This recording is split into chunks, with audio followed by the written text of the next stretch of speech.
what everybody's talking about. Well, we sure hope it's Take Two with Jerry and Debbie on EWTN Radio.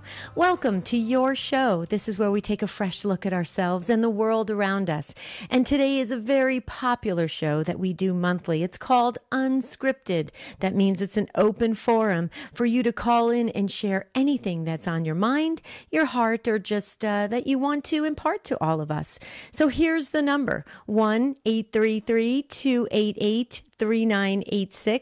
It's 833-288-EWTN. Phone lines light up rather quickly, or you can weigh in via social media. You can text us. You can email us. I'll give you all the ways you can do that as well. But I'd love to hear your bright and shining voice because it's a great way to start the weekend. So I don't want you to start the weekend yet until you have called in. So call in and let us hear your voice, and then go ahead and enjoy the weekend at 833-288-3986. That's the number to call. It's unscripted. You can suggest future topics. You can revisit past shows. You can ask us questions about EWTN, our faith, personal questions. We'll do the best we can. And it's a great show to just have a lively conversation and share what really is weighing on us. And so I have something that actually I said in the show synopsis on our website, take2show.com. I shared a little bit about the unscripted show. And I have something that's really bothering me. I'll be honest with you. It's really bothering me. And I just want to put it out there to see if you can call in and share your wisdom on this and how we can change this today, right in our own homes, in our backyards, in our communities, in our parishes, in our schools, because it's got to stop. It's really getting to just a fever pitch of it's crazy. It's absolutely crazy what we're doing to one another, especially our children.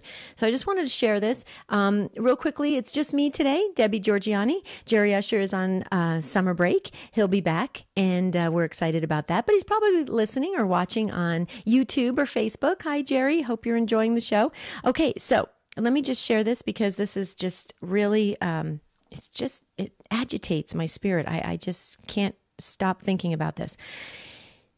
Late last year, there was a video that just went viral. I think it was viewed 15 million times in 2 days. And it was from Keaton Jones. And I don't know if anybody saw the video. It's this young 11-year-old boy who came home from school, and he was in the front seat with his mom, and she was videotaping, and he was sharing and crying and sobbing about being bullied at school. And the question he kept asking over and over again was, why? Why, Mom, do they do this? Why do they pick on my looks and the way I, talk, the way I eat? Because he didn't even want to go to lunch anymore because they used to throw food at him or stick food down his clothes. And it was just really horrible. And a lot of celebrities and a lot of athletes came forth and really praised this young man for his honesty and his bravery. And he became quite popular, actually. But the video itself was very, very disturbing. You just saw him just crying and weeping. He just wanted it to stop. It was paining him so much. It was causing him amazing, stress. You could just see it on his face. The boy was just crying out for help. And so this video went viral at the end of last year. And then recently I happened to be watching a entertainment news show. And I don't normally do that, but I kind of scan all the channels just to get the latest news because it helps with topics that we do for this show and other things. And it came across this interview, this young 10-year-old actor. This was just a couple days ago. Young 10-year-old, very popular actor, Lonnie Chaffetz, and he is the young boy who plays on the show This Is Us, NBC's hit show This Is Us. I don't watch the show, but I guess it's a hit show.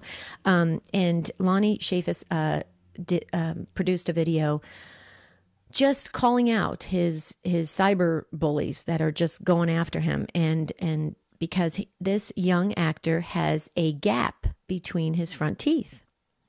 And he produced this video saying to all the people out there, all his haters out there, or whatever you want to call them, trolls or whatever, that, it's so silly because he could afford a dentist to fix the teeth. It could be fixed. But he said, the teeth can be fixed. Braces can fix my teeth, but what's going to fix your heart? And he just put that out there to all the bullies. What's going to fix your heart? And I watched this few-minute video over and over again. And I thought, this boy, thank goodness that he came forth, because he's representing all the kids. The statistics, you can go on stopbullying.gov and see all the statistics. 28% of U.S. students in grades 6 through 12 experience bullying. Approximately 30% of young people admit to bullying others. 70% of young people say they have seen bullying in their schools. It mostly happens during middle school. And those of you who are regular listeners to Take Two, you'll know that I have my graduate degree in adolescent spirituality. And, when this kind of abuse is happening during middle school, it's really changing who these children are. And a lot of vocations come out of junior high kids. It's a very important age. And see, isn't that interesting how Satan is using that as his little playground, because he knows that's an important age. And the kids are just falling into it and giving in to what Satan wants to happen to change these children. Help me out with this, because I really have an agitated spirit about it, in the sense that I just want it to stop. It's getting out of hand. But when you turn on the news, the secular news, you'll see it with the adults. I mean, the adults are attacking one another. I mean, just for opposing political views. Now we're attacking the person, not what they stand for, not the policy or the platform. We're attacking the person. So we're doing it as adults, and it's being glamorized. I mean, it's really sad. So help me out with this, because I want to go into the weekend having a peaceful weekend, but I want to hug all these kids that have to endure that. It's hard enough to get through life, and to be bullied. I mean, I just can't even imagine it. I went through a little bit of it when I was in elementary school, but nothing like this now. When you can hide behind social media, and you can just shoot texts out there and tweet things, and go on Facebook and everything, and just hide behind it. I mean, how do you these kids were saying sometimes it's so much better to have a face-to-face bullying encounter. At least you know who it is. You can put a face to the person who's hurting you, but you can't do that with cyberbullying. So anyway, that was just my, I wanted to share. Hopefully you can help me out on that, but phone lines are starting to light up. That's a good sign. Here's the number, 833-288-3986. This is Take Two with Jerry and Debbie. This is our unscripted show. This is where you can ask anything, share anything, suggest topics. I have a notebook ready. It has our calendar right in front of me, and we're going to be populating that for the summer with topics. So if you have something that's on your heart that you want us to tackle together as a Take Two family, well, now's the time to share it. So don't sit this out. 833-288-3986. When we come back, we're going right to Kathy in Fargo, North Dakota. So Kathy, hold on, and then Becky and Madison and the rest, keep calling. 833-288-3986. This is Unscripted, Take Two with Jerry and Debbie. Third Millennium Media presents Debbie Georgianni. The world tells us not to be merciful, and we as Catholic Christians are called to take a step back and look at it in a different way. We must practice mercy, especially if we want to receive mercy. Debbie Georgianni, co-host of Take Two with Jerry and Debbie on EWTN Radio, wants to visit your parish retreat or conference. Invite Debbie Georgianni today online at thirdmillenniummedia.com. Christ is the answer, with Father John Riccardo. John chapter 11, verses 21 to 26. This is the story of Lazarus. Lazarus has died. Lazarus is one of his best friends. Just before this passage, we hear the news that Martha and Mary send word to Jesus that the one you love is sick. And the next line in the scripture is, now because Jesus loved Martha and Mary and Lazarus, he stayed where he was. His friend's in need. He can heal. They've seen him heal before. And yet somehow, because he loves him, he stays. And Lazarus dies. And then Jesus shows up 3 days later and is greeted by Martha and Mary, who confront him with the words, "Lord, if you had been here, my brother would never have died." Rather applicable for many of us in our lives. We ask the Lord to do one thing because we're certain it is what we think is best, when in fact he has something which far surpasses what we asked for. The challenge is, in waiting for that to happen, we go through very trying times, which oftentimes makes us wonder, does he really care?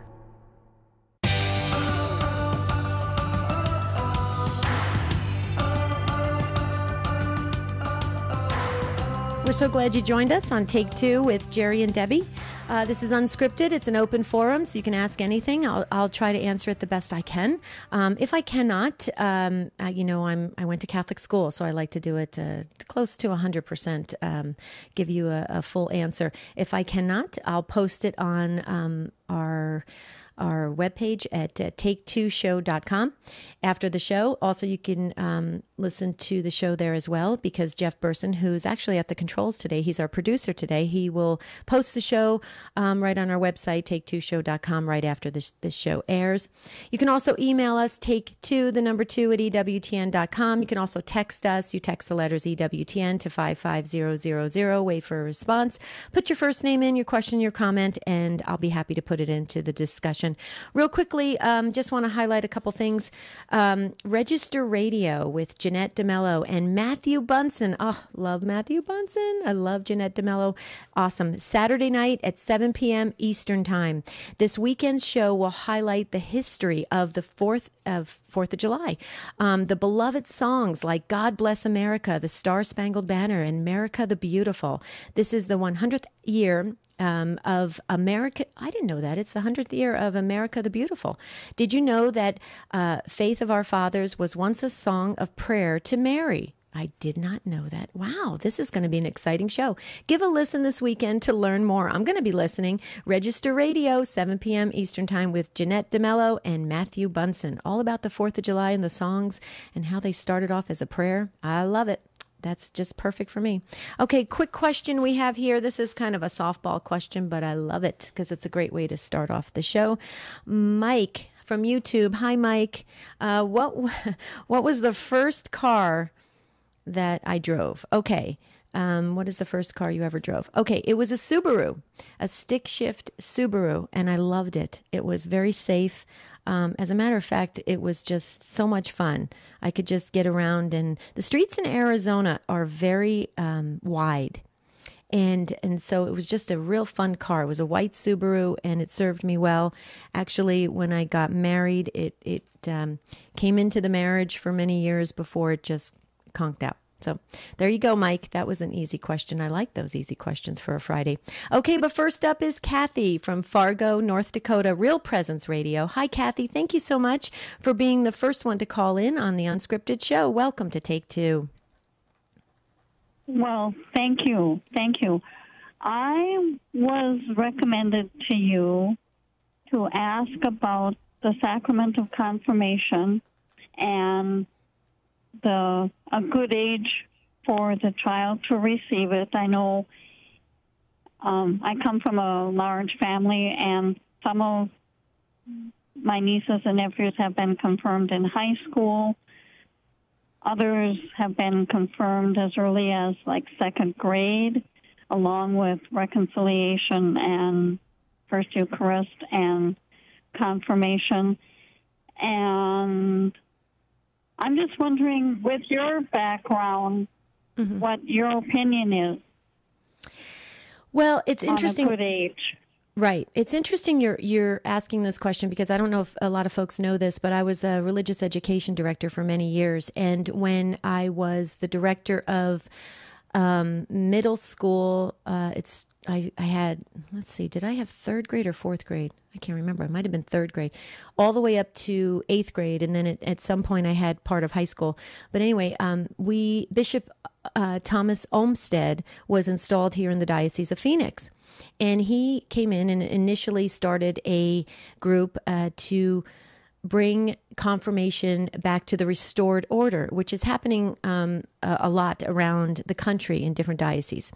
And the restored order is he shared with us the importance of having confirmation go back to where it was intended to be and what it's meant for. And it's a sacrament of initiation. So it is meant to bring the person into the faith, introduce them into the faith, baptism, the anointing, and then a confirmation, receive the gifts, and the Eucharist, the Holy Eucharist. So it's an initiation sacrament.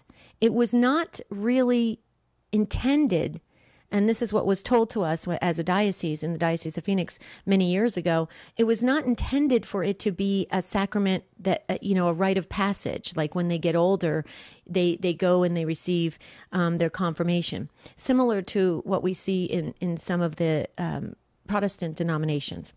And so it was a learning curve, Kathy, I'll be honest with you, it was a learning curve, but I will tell you it was very beneficial to the children.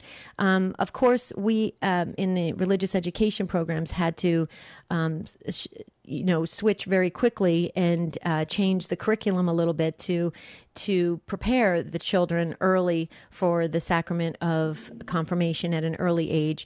But yes, our bishop here in the Diocese of Phoenix brought it back to the proper place where it's a sacrament of initiation. I completely agree with it. Completely. Now, if you had talked to me early on in my religious education days when I was trying to keep high schoolers attached to the faith and connected, there was that sense that there was that little carrot out there, if you will, that they could get to age 14 or age 12 or age 16 and they could receive confirmation. So it was a way to keep the kids in religious education. So if you asked me that early on, I would have said to you, Kathy, we're going to lose these kids. But having really studied it and understand the purpose of the sacrament and what it means, the kids, it's exactly it. They need those gifts. They need the strength of the sacrament to deepen their relationship and deepen their faith with God, and that should be done early on. So I'm a firm believer in the restored order, where it goes back to what it was intended to be in the initiation sacraments. Do you want to talk a little bit more about that? Because we can talk a little bit more, but I'm in your diocese, is it still at high school, or has been brought back down to second grade? In our diocese, it's the younger age. It's the restored order. Mm-hmm. But then, I have a big part of my family in a different diocese, and the kids are being confirmed in high school. Mm-hmm. Mm-hmm. Like you said, as a way to keep them in the program kind of thing. Right. How do you feel about it? I have mixed feelings. I know receiving the three sacraments at once, reconciliation, Eucharist, and communion, the younger kids seem to be a little overwhelmed and just not really understanding mm-hmm. all that well, and maybe that's an indication they need better catechesis. Right. But, right. Well, Kathy, I have to tell you, and in this day and age where our children are being exposed to so many things at such an early age, I really respect the wisdom of our bishop here in the Diocese of Phoenix, because, there's an incredible amount of strength in the sacraments with the gifts that are given through the actual sacrament itself. And if we delay that, are we delaying the children's possibility for them to tap into it, because they're being exposed very early. And you're right. There has to be a more solid catechesis at an early age. And that's just going to require the parishes to step it up with religious education teachers that are well trained, that can really explain and go back to the catechism and really teach on the sacraments of initiation.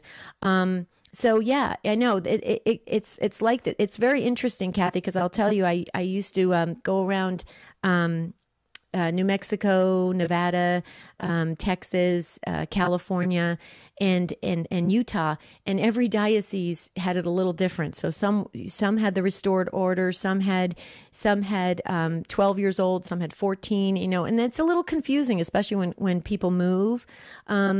But I will tell you this, by the grace of God, I tell you, I'm so grateful, because my child was able to receive confirmation, and it actually happened 1 year before my unfortunate divorce. And so I am so grateful to God that our bishop instituted the restored order, because at least my child was able to receive the sacrament, all his sacraments before, our family split apart. So I was very grateful to that. At the time, it was a little confusing, I'll tell you. It is overwhelming. It's overwhelming for the religious education teachers, and it's also overwhelming sometimes for the children. But with good catechesis, the children can really benefit from it. So it's interesting. That's a good question, Kathy. Maybe we should do a show on this. That would be, I'm going to make a note of it. What do you think, Kathy? You like that? Sounds fine to me. Okay. I think you get a lot of calls. Well, thank you so much. I really appreciate you asking the question, and I hope I was able to answer it sufficiently. And you could always go to the Catechism, too, and read about it. It helps more to get a better understanding of the purpose, the initiation sacraments, and that helps others to understand why the different dioceses and different bishops have decided different things. So thank you, Kathy. God bless you. Have a beautiful rest of your day. Thank you. In Fargo, North Dakota. See, now Kathy can start her weekend. She did her part. She called in. She asked a question. So please do that as well. 833-288-3986. That's the number to call. Who's up next is Becky. Becky's in Rochester, New York, listening on the Station of the Cross. Hi, Becky. Welcome to Take Two. Hey, Debbie. How are you today? Good. How are you? I'm actually holding a new baby. Congratulations. Thank you. You guys were, I had asked prayers for you guys. I emailed you or something back in the fall for an ultrasound. I was really nervous about it because we had miscarried our last baby, and you guys prayed for me. And so he was actually due tomorrow, but he actually decided to come on June 8th. So he is 3 weeks old today. And I'm holding him right now. Praise be to God. And what's his name? Yeah, and so his name is Leo Benedict. Oh, I love it. Yeah, so Leo, we chose Leo and you guys are also praying for me this spring. I called back on the You're Fired show back a year ago, February. If you remember that. I don't know, but and so that time we had 3 boys. Now we have 4. But I had also asked you to put the names in the book for some of the people that we have lost over the last couple of years. But Leo we chose for the priest who married us. He was a World War II veteran. He was 86 years old when he married us. We were his last wedding back in 2010 in October. And he was a World War II veteran, a Chesterton Scholar, G.K. Chesterton Scholar, and a Basilian Father here in Rochester, New York for St. John Fisher College.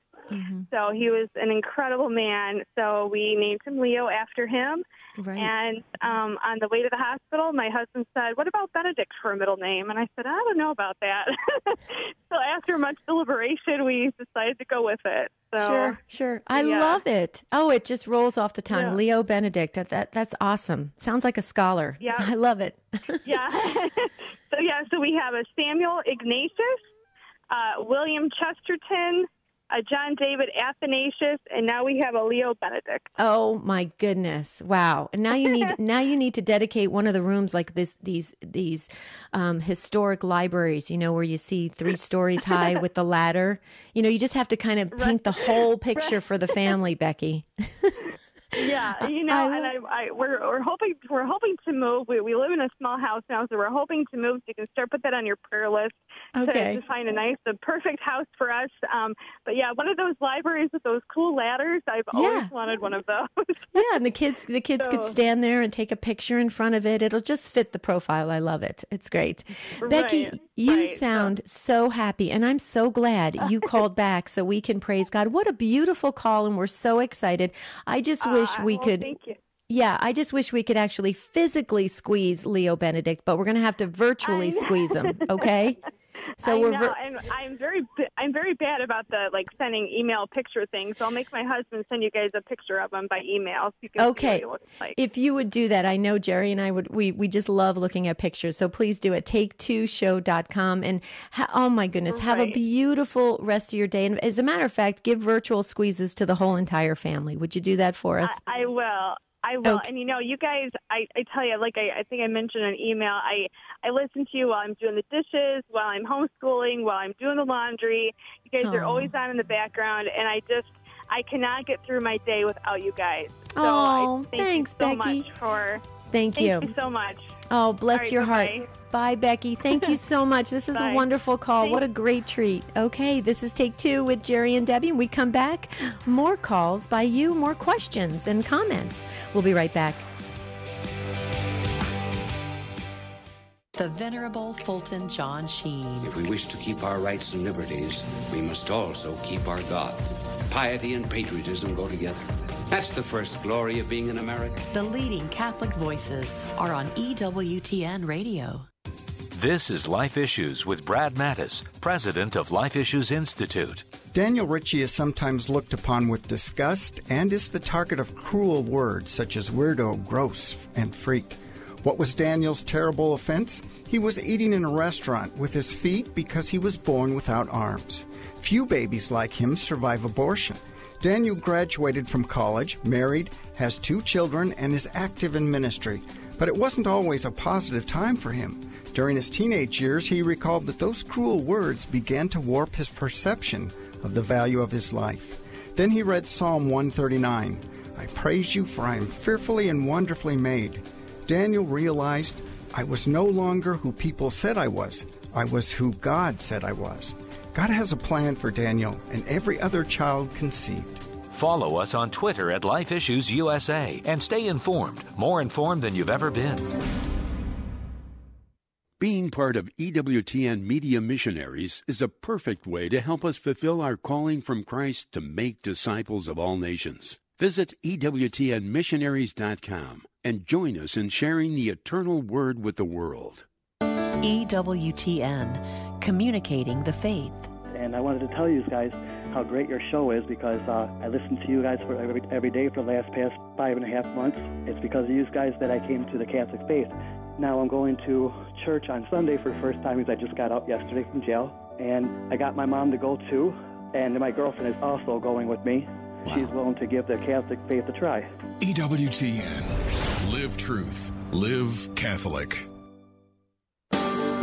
I'm Tom Price. And I'm Gloria Purvis. Monday, Monsignor Charles Pope. Along with Father Thomas Morrow talking about amazing saints. It's Morning Glory, 7 a.m. Eastern on EWTN Radio. Now back to Take Two with Jerry and Debbie.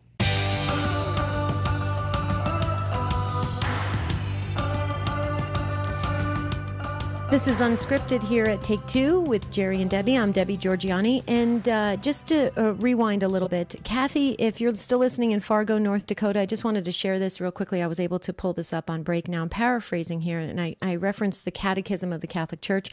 I just want to make sure about we were talking about confirmation, the restored order, the Sacraments of Initiation. It says, according to the Catechism of the Catholic Church, the sacraments of Christian initiation, baptism, confirmation, and the Eucharist lay the foundations of every Christian life. The faithful are born anew by baptism, strengthened strengthened by the sacrament of confirmation and receive in the Eucharist the food of eternal life. These are in paragraphs 12:12 and paragraphs 13:22. The Catechism goes on to say that the Holy Eucharist completes our Christian initiation. So the Holy Eucharist is the completion of the initiation. So when you look at it from that perspective, from the Catechism, then the restored order is in the proper place. The confirmation is in the proper place, being after baptism and before the Eucharist. Okay, so I just wanted to share that. You know how I am, because I said I went to Catholic school. I try to get everything somewhat perfect, but I'm not always perfect, and that's okay. I'm getting used to that. Okay, Jennifer is up next in San Antonio, Texas on Guadalupe Radio Network. Hi, Jennifer. Thanks for waiting, and welcome to Take Two. Hello. I talked to you actually last week when we were doing the topic on would you like another crack at it? Mm-hmm. And so this topic just came perfect with you talking about bullies. I have been bullied in school all growing up. I used all my wedding pictures last week, and you would never know that I have a mild case of CP, which I do. And I also have seizures that I've had throughout my years, and therefore the kids were terrible at making fun of me all growing up. Well, now I'm a teacher, and I've had a brother and a sister in my class, and it's funny in an ironic way that the mom would always come and pick up the siblings every day. I've never met the father, just the mother. And so one day the father did come and decided to pick up the kids, and he stopped dead in his tracks, and I recognized him and he recognized me, and we're just like stared at each other, and he came over to me and he apologized right on the spot because we knew each other instantly from grade school. And he said, "Oh my gosh," he says, "I'm so sorry for the way I treated you in school." It was funny because here I had his kids in my class. I didn't know those kids were his kids because the mom had always picked them up. And so here it was just ironic. And so therefore everyone should keep in mind, you never know what could come back around to get you. And I don't mean that in a mean way. I mean that you should always be aware of what you say and what you do, because it could come back to you. And we should always be saying to the Lord, you know, what can I do to further your kingdom instead of bring it down? And so therefore, from then on, we've always been on good footing. Right. And I've always been more to help others. And I said, you know what, it's okay, it's in the past, let's just put it behind us. And we've always been on good footing, and we've seen each other on Facebook and other places, and we've just been friends from here on out, and we just put it behind us. So therefore, we should keep that in mind. Oh, absolutely. But Jennifer, you have a really forgiving and kind heart. And I find what's interesting about that, what happened to you is, yeah, exactly. When you said that he came up to you and apologized, the first thing that I was thinking that he must have been thinking in his mind, wow, my past is coming back up, and now look, she's the teacher of my children, and now you're in a authority position over his children as a teacher, and very interesting. So yeah, it does remind you know, it's not like everything's going to come back, you know, to haunt us here on this earth. However, when it does, it's a great learning lesson for us to do exactly what he did, apologize and realize that what we did in the past was very wrong, and to express that, because then it does free up a lot of that. Wouldn't you agree, Jennifer? It frees up a lot of that past pain, you know, that you just carry, because that's one thing that people want. They want recognition of what they've been through, and you got that recognition, you know. Right, and it's good because it's years of built up. I mean, I had forgotten all about it. It's just the fact that I recognized him that has, like, floored me. I mean, because it's a common last name here in South Texas. Being a Hispanic last name is very common, so you wouldn't know one from the other. It's just when I saw his face that I recognized him right away. And then everything that he had done throughout the years past just came right like a flash. But, I mean, it was not in anger. It was just like, oh, my gosh, it's like, this is that person, you know. But it was not in anger. It's just brought it all to my mind. And I just let it all go. And this is okay. It's in the past. Just move on, move forward. Right, so that's where we're at. Wow, that's see, we're learning from you because you had to live through it. And I just want to say, I know you said you forgot it, but thank you for sharing it because it helps others.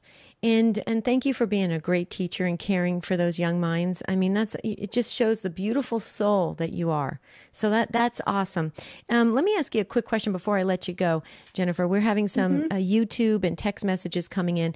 Mark says, when our leaders are bullying people on the news every day, we have to expect our kids to follow what they see. Okay, that's what Mark said. And then Charlene weighed in on YouTube and says, as a teacher, I see this all the time. A lot of times it's learned behavior. Many parents act like bullies to the teachers. It's all about power. Are you experiencing that? Do you ever get that, Jennifer, where it's just people just want to be in control or have that power, and so they'll demonstrate these bullying tactics as a way to kind of get that power? What's your experience with that as an adult? Well, with me, I start at the home, and I start with my son, and I tell him what's right and wrong. And then when he sees these behaviors in school, I say, this is what's right and this is what's wrong. And I say, when you encounter these behaviors, you say, no, that's not what's right and that's not what's wrong. And then you tell them, that you see those behaviors, but you do not follow them. Right. Just because you see them, you don't go with the crowd. They're going to jump off a ship. Are you going to jump off and follow them too? Right. You have common sense. They may not have common sense, but you do. Yeah. You don't go with the crowd. But what? Yeah, you should know better. Right. But what about you as a teacher though? Are you ever there on the receiving end of parents being overly aggressive, if you will? Overly aggressive? Well, I just tell them, look. As a teacher, I say I have 25 kids, and I have to deal with them, and I cannot let Joe rule over Jenny. Right. And I cannot let overbearing behaviors, and I have to sit them out. And if I have to put Joe in timeout over him bullying Jenny, then that's just what's going to have to be. And if you don't like it, well, I'm sorry, but this is just the way it's going to have to be. I cannot allow these behaviors to continue. And the bigger the behaviors, the more it's going to have. It all depends on each individual. How shall we say? Crime, quote unquote, what each person is doing. And what I like to do, instead of, like you were saying, instead of saying a person is the target, you don't say a person is bad, it's the behavior. Instead of putting a person all the time in timeout, I sometimes put the object in timeout, and the kids hate that. Just keep that in mind for parents. Yeah. And kids don't know. You say you're going to be in timeout for, say, 5 minutes. They don't know what that means. You set a timer. They don't know what 5 minutes means. You set the timer. And then I say, okay, the first time it's going to be with the timer, the object. Then I say, okay, then it's going to be them the next time. It just depends what the scenario is.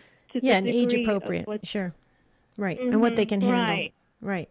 Well, Jennifer, You've heard me say it so many times on the show. I think that there's going to be a special place in heaven for teachers and nurses. I'll tell you, you guys do a fabulous job. I mean, you are just caring for others and their minds and their hearts and their souls. And there's got to be eternal rewards for that. I just believe it. So, Jennifer, thank you so much for being a caring. I'll tell you one thing. Go ahead.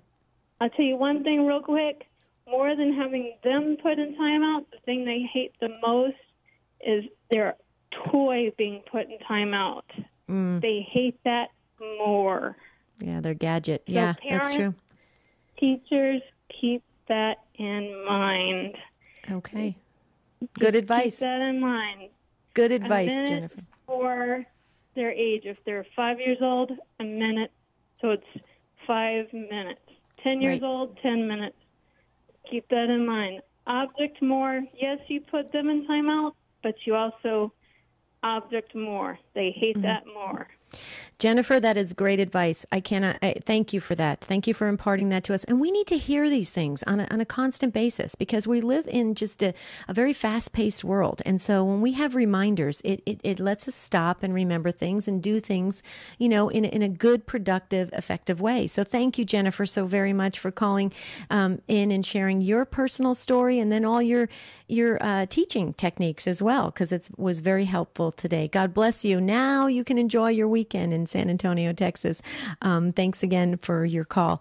Wow. See, we have a great show. This is Unscripted, open forum. You can weigh in via YouTube, Facebook, Twitter, text, email us, you name it. We will, Jeff Burson is so good at it. He will pick your comment right up or your question, and he'll put it right into my computer screen so I can read it at just the appropriate time. But Jerry decided to call in, so thank you so very much, from Cleveland, Ohio, listening on The Rock. Hi, Jerry. Welcome to Take Two with Jerry and Debbie. Hi, Debbie. I just always enjoy your program so very much, and I'm so glad I was able to get through. First of all, I can't go into my story without saying congratulations to Becky, right, with the baby. Yeah. Yes. Congratulations, and God bless you and your whole family. And same thing with Jennifer. Jennifer, you're a champ, and keep it up, and God bless you too. Okay.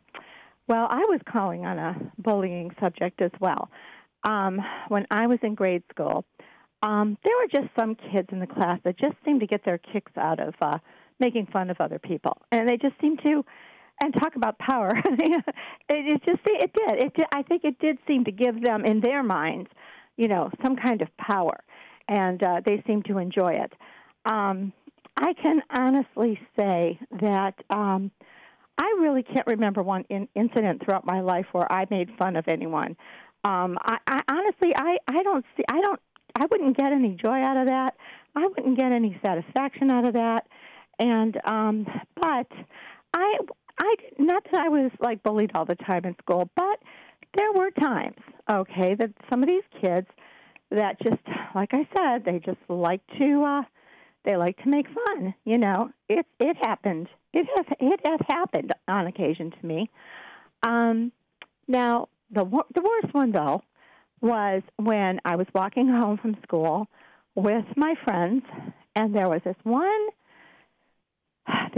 kid, especially a guy, who would walk with us, and he just enjoyed tormenting me. He just did. And like you, Debbie, I'm of Italian background, and my mother at the time was wearing black for a year because my mother wore black. Like when my grandparents passed away, when my dad passed away, that is our custom, and she did it for a year. Well, we're walking. He's with my group walking, and he starts making fun of my mother because she wore black. And I said to him, my mother is in mourning. So he goes, ooh, was your mother in mourning last night? Yeah. And you know what? To this day, I have not forgotten those words. To this day. And I said to him, you have no respect. And then eventually he had to make a right-hand turn to go his way. But then the rest of my friends, we were walking together. And, there have been times when I was young where my friends, I can think of a couple of occasions, got either made fun of or the other kids didn't want to play with her, but they wanted to play with me or something like that. And I kind of, I would, stick up for my friends. And I would say, well, if you can't play with her, then if you can't play with both of us together, then you can't play with me. I was very, very, I tried to consider people's feelings. And but the thing is, when this kid made his turn and then started going his way, out of my group of friends that were walking with me that didn't say one word to stick up for me, after he turned the corner, one of them said, I don't know how you let him do that to you. I would never take that. I don't know why you let him do that, And I'm thinking to myself, well, why didn't my friends help me out? It's not like I cowered. I did answer him back in an appropriate manner, told him he had no respect, but no one helped me out. Mm-hmm. And so, of course, he's going to continue to do those things, And so I guess, I just wanted to say that, to this day, I do think of that. And, but I have to say, when I see what's going on in the world today, what I went through was like, in comparison, absolutely nothing, and I just cannot get over how out of hand this kind of behavior has gotten to the point where, kids are dying. I mean, yeah, they're taking their own life. Worse than that. Yeah, they're taking their own life. Worse than that. Exactly. But see, that's where we know it's Satan's playground, Jerry. We know that, and that's what happens. See, Satan never stops. It's not like he's going to say, "Oh, this is evil enough. I'll just back away." If evil's it's like a snowball going downhill. It's just going to get bigger and faster and bigger and faster. I mean, that's what's happened. And so now we're at a place where we have to really intentionally work hard to switch the behaviors of people and to let them know there's consequences. But Jerry, as you were speaking, you were getting more and more. You could tell the emotion was behind it because it's still there. This is my point. What I was saying, when we do this to young children in middle school, we are changing who they are. We are changing their personality because it's shaping and molding, and it's going to stay there. And so these little comments that we may hear, or these text messages or something, and people may say, "Oh, just fluff it off." That's not true. You don't know how people are absorbing it. And I just wanted to say out there, I'm right with you, Jerry. I feel like screaming from the rooftops. We've got to stop this behavior, and it has to start, I think, from the top down. We need our politicians, and we need our leaders, and we need our adult people in authority, and all sorts of people from the top down to start modeling good behavior, so our children can see it in action, because they're not even seeing it. If you turn on the news, everybody's just taking pot shots at one another, and it's terrible. I know. I know it's terrible. Well, I want to tell you, I have 4 daughters, and when they were little, I really, really, really tried to get through to them about not making fun of people, And I remember telling them, would you like to go to bed at night and cry in your pillow because somebody was making fun of you? And I would try to I always wanted them to just imagine that and imagine how they would feel. Right. And I would say, this is why I'm teaching you right now, that is completely unacceptable. Unacceptable, and, yeah. Yes. Yeah. And you never, and I don't think I was doing this because I was reprimanding them for making fun of someone. I was just trying to, from the very beginning, just set the rules. Right. This is how it is. That's right. And you set the rules. Yeah, because you're a great mom and you're a great lady, and I love your faith. You're a strong woman of faith. I love that. I'm going to pray for that boy who's now a man who I'm going to pray for him, because you know what, you can't be fully happy and full of joy when you have things that maybe are in your past. And so I'm going to pray for him, and I'm going to pray for the young boy that I went to school with as well, that teased me as well. That's a good idea. We need to start praying for them, because things have got to get better. Jerry, you're awesome. Thank you so much. Can I say one thing, Debbie? Sure. Can I say one more thing? I have to say, I came from the most beautiful, loving family of origin. I mean, my parents, my grandparents. We lived in a neighborhood that was primarily Italian. My dad's parents were like 5 minutes away, and my maternal grandparents lived with us. Mm-hmm. And they were so respectful to people. They were so kind to people. Yeah, kind, yeah. I remember my grandmother spending all day making pizza, and what she would do afterwards is go door to door to our neighbors and give them pizza. Exactly. That's being Christ in the world. All day with making pizzelles even. Right. And then she'd go door to door giving the pizzelles away.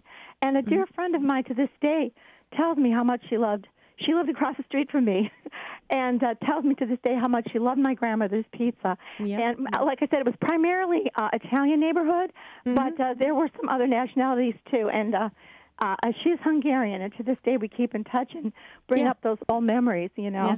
Same with me. Jerry, same with me. It's the same thing. I still have people that I run into back in Jersey that remember my grandmother, and my grandmother would have sauce cooking all day and would share it with the community. I mean, it's amazing, and that's what really we should all be doing, and how beautiful that is, because people remember that in a good way. These other things everybody's remembering in a really negative way, and that's not a good thing. We want to remember the positive things. Jerry, I love that call. As a matter of fact, I'm going to cook a big Sunday dinner this Sunday. Hopefully, I'll get some neighbors that'll pop in and grab a meatball or something. Who knows? You never know. I'm going to do it, Jerry.